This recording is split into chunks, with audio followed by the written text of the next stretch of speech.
à tous, j'espère que vous allez bien. Moi c'est Sylvana et ça fait un petit moment que j'ai pas posté de vidéo. Ça fait longtemps que j'ai une idée de vidéo, que je savais que j'allais la faire, simplement je l'ai pas du tout encore préparée. Et aujourd'hui j'ai eu envie de la tourner et je me suis dit allez, vas-y, et sans préparation, tu verras bien à l'arrivée. Parle juste avec le cœur. Du coup c'est ce que je vais faire, c'est parti.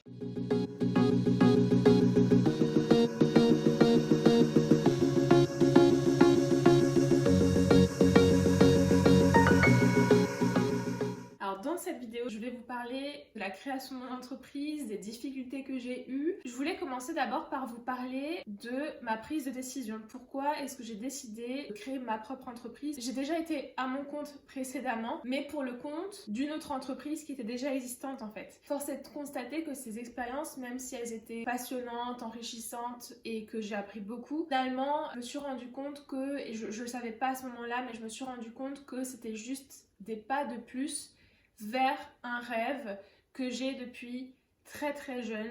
Je me voyais un jour à la tête de ma propre entreprise. Pourquoi? Parce que pour moi ça signifiait non pas le fait d'avoir personne au-dessus de soi, parce que je n'ai aucun problème avec l'autorité. J'ai eu ce besoin en fait très vite de me dire un jour quand je pourrai, je prendrai les choses en main, je déciderai pour moi-même et je créerai un projet qui ne dépendra que de moi. Je me disais, oui, effectivement, j'ai envie d'être à mon compte. Ça, c'est quelque chose, c'est le rêve en fait que j'avais depuis toujours. Mais je réfléchissais pas vraiment à la façon dont ça allait se passer. Je disais juste, ouais, un jour, aux alentours des 30 ans, je sais pas pourquoi, je veux être à la tête de mon entreprise. J'adorais regarder les reportages qui montraient en fait le quotidien des personnes qui créaient leur entreprise, qui étaient jeunes ou pas, et qui créaient leur entreprise. Et ça, au fond de moi, ça a éveillé une étincelle et un petit quelque chose et je me suis dit, putain, ça doit être tellement bien. En fait, je me suis pas dit j'ai envie d'être à mon compte pour me la couler douce. Non, c'était pas ça le but. Le but c'était de me dire par mon travail, je vais arriver à me faire vivre et à faire vivre ma famille et à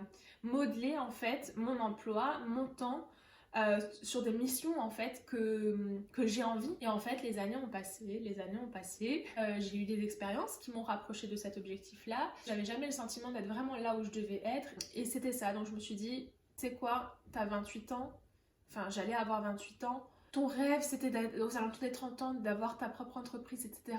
Commence maintenant. L'entreprise ça se bâtit jour après jour, ça peut prendre, il y a des hauts, des bas, des échecs, des réussites, des remises en question, ça se travaille vraiment sur du long terme une entreprise, c'est pas d'un claquement de doigts. Donc commence maintenant et tu verras bien et fais les choses pour toi en fait, sans avoir de compte à rendre à personne, parce que ce qui était problématique pour moi aussi dans mes précédentes expériences, c'était qu'il fallait forcément que je rende des comptes à mes collègues en fait. J'avais pas envie que mes erreurs ou mes mauvais choix en termes de stratégie, en termes de prise de décision impactent un groupe. J'avais envie que ça n'impacte que moi. Et c'est aussi pour ça que j'ai décidé de créer ma propre entreprise. Peu importe l'issue, en fait c'était vraiment ça, c'est va au bout de ton idée, suis ta petite voie et tu verras bien. En fait je me suis dit 2020, tu crées ton entreprise. C'est le début d'une nouvelle décennie.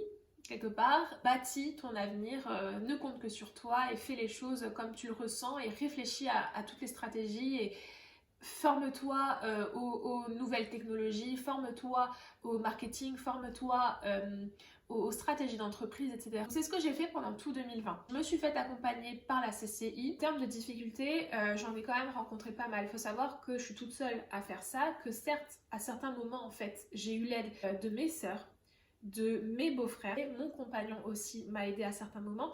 Vraiment j'ai été bien entourée, de même que mes amis, de même que mon conseiller à la CCI. Donc on va dire que j'étais seule certes, mais j'étais quand même bien entourée. Malgré ça, j'ai quand même eu des difficultés, notamment parce que j'ai décidé, ça c'est un choix de ma part, j'ai décidé de commencer avec de faibles moyens parce que j'estime qu'il ne faut pas forcément dépenser énormément d'argent pour avoir énormément de résultats. Bien sûr qu'il faut à un moment donné quand même lâcher un peu d'argent. Mon idée c'était vraiment de me dire tu lances une affaire qui te ressemble, donc quelque chose à taille humaine, à ta portée. J'ai vraiment envie de tisser un lien particulier avec mes clients, d'avoir un lien de proximité, de pouvoir les suivre vraiment correctement. Par conséquent, j'imaginais pas non plus les choses en très très grand. J'ai élaboré mon offre, etc.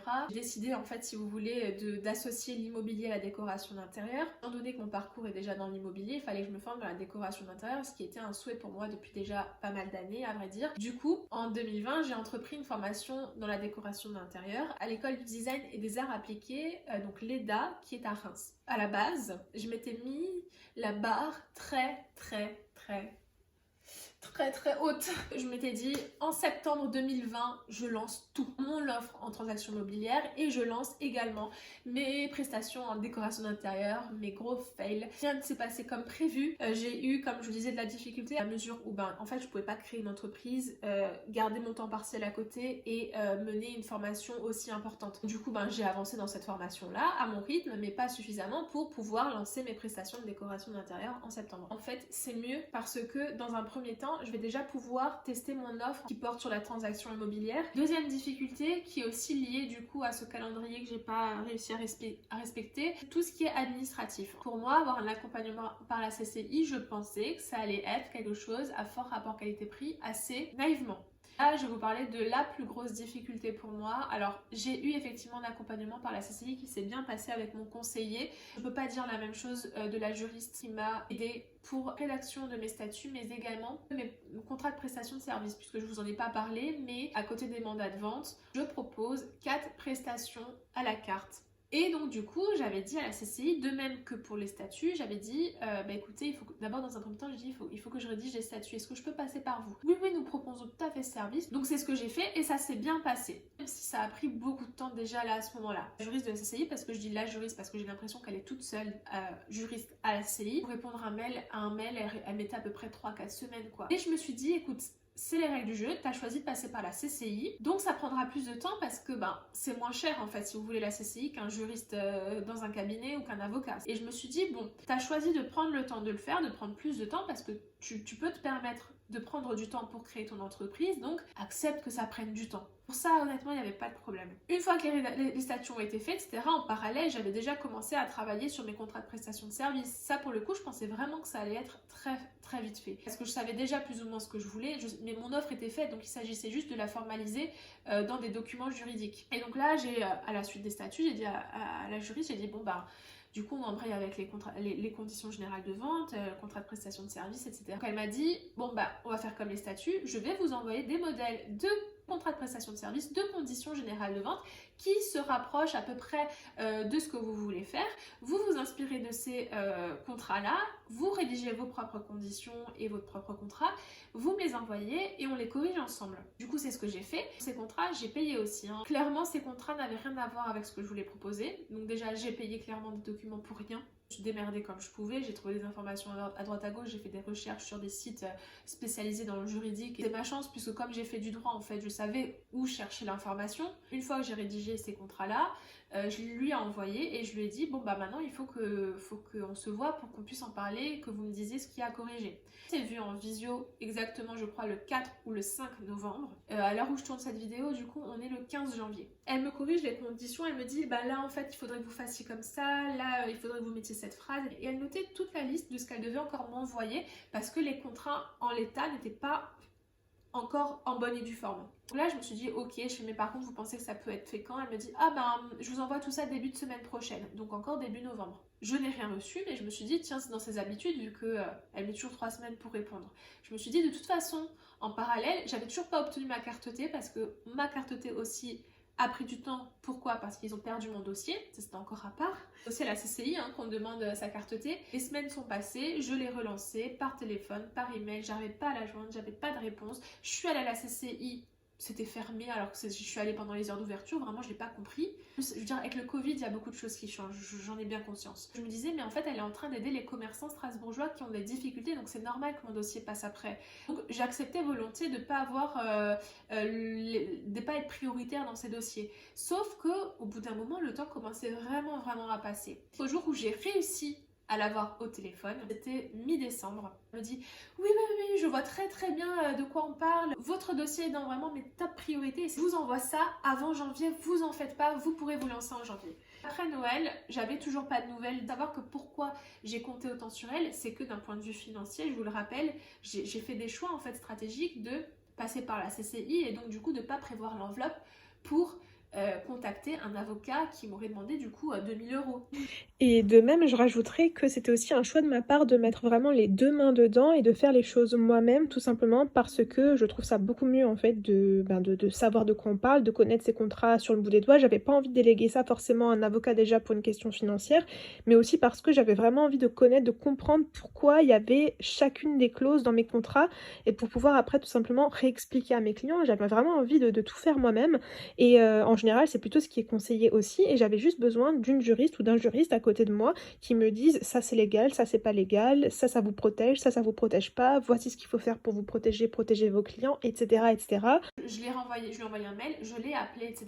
Et je lui ai dit, c'était un dimanche, je lui ai dit si mercredi j'ai pas de vos nouvelles, sachez que je passe par un autre juriste et je vous remercie bien pour votre aide. Lundi, pas de nouvelles. Mardi, pas de nouvelles. Mercredi, elle attend mercredi, donc l'échéance que je lui ai laissée, elle attend le mercredi pour m'écrire simplement bonjour, nous avons déjà revu ces contrats ensemble le 27 novembre, cordialement. Nous ne nous sommes pas vus le 27 novembre, nous sommes eu au téléphone en décembre. Vous avez avoué qu'effectivement vous deviez encore m'envoyer des pièces. Et donc du coup, en gros, plus de nouvelles, plus de son, plus d'images. Je suis comme ça, restée comme une conne. Moi je pars du principe que si tu me dis oui, je peux vous accompagner, tu m'accompagnes jusqu'au bout en fait. J'aurais préféré que dès le départ elle me dise on peut pas aller jusqu'au bout pour X raisons, de sorte que moi je me retourne en fait et que je perds pas tout ce temps entre le dossier. En fait, je pense que ce qui s'est passé tout simplement, c'est qu'elle confond mon dossier avec un autre, mais comme pour elle c'est clos en fait, je sais pas, je pense qu'elle trouve plus mes mails parce qu'après je lui ai dit bah non, vous trompez sans doute de dossier, on s'était pas vu. Et en fait, depuis, je lui ai renvoyé 2-3 mails pour la relancer pour dire bah non, vous trompez. Et je plus de nouvelles quoi. Donc la nana, elle s'est dit bon elle c'est bon, c'est terminé, je lui ai dit que c'était bon, donc elle rouvre plus le dossier quoi. Donc voilà. Dossier qui se perd entre elle qui met 3 semaines à répondre à chaque email, elle qui me dit oui je vous envoie ça, nanana, y a pas de souci, vous êtes dans mes top priorités, qui finalement me dit bah non, qui s'invente une vie carrément, une conversation qu'on n'a jamais eue le 27 novembre. À la suite de ça, sachant que je propose une entreprise digitalisée, je me retrouve désormais sans ordinateur. Alors heureusement que j'ai un téléphone neuf quasiment, il a 1 an, qui fonctionne très bien. Du coup il a fallu forcément que je rachète un ordinateur, mais j'avais pas les fonds. J'ai dû revoir un petit peu ma stratégie et mon budget concernant le prêt aussi que j'ai emprunté pour pouvoir du coup financer cet ordinateur. J'ai trouvé des solutions, j'ai trouvé aussi des solutions pour la juriste, j'ai trouvé un autre juriste avec lequel j'ai trouvé un arrangement. Finalement tout finit bien entre guillemets. C'est vraiment la fin d'année. À chaque fois que je voulais lancer, il y avait autre chose qui allait pas. Alors bien entendu qu'il y a des situations pires que ça, etc. Honnêtement, je suis pas du tout en train de me plaindre. Et pour moi, ça fait même partie des règles du jeu. Dire que ça m'a rendu barge. Mais au final, ma boîte, je vais la lancer. Au final, je vais pouvoir vivre mon rêve. Je sais qu'il allait y avoir des difficultés. Je veux dire, à partir du moment où vous voulez lancer votre boîte, vous savez que vous allez rencontrer des difficultés. C'est évident. Je suis passée au-dessus, mais si vous voulez, c'était quand même, fallait sortir les rames, quoi. Et à l'heure où je vous tourne cette vidéo, c'est pas encore fait.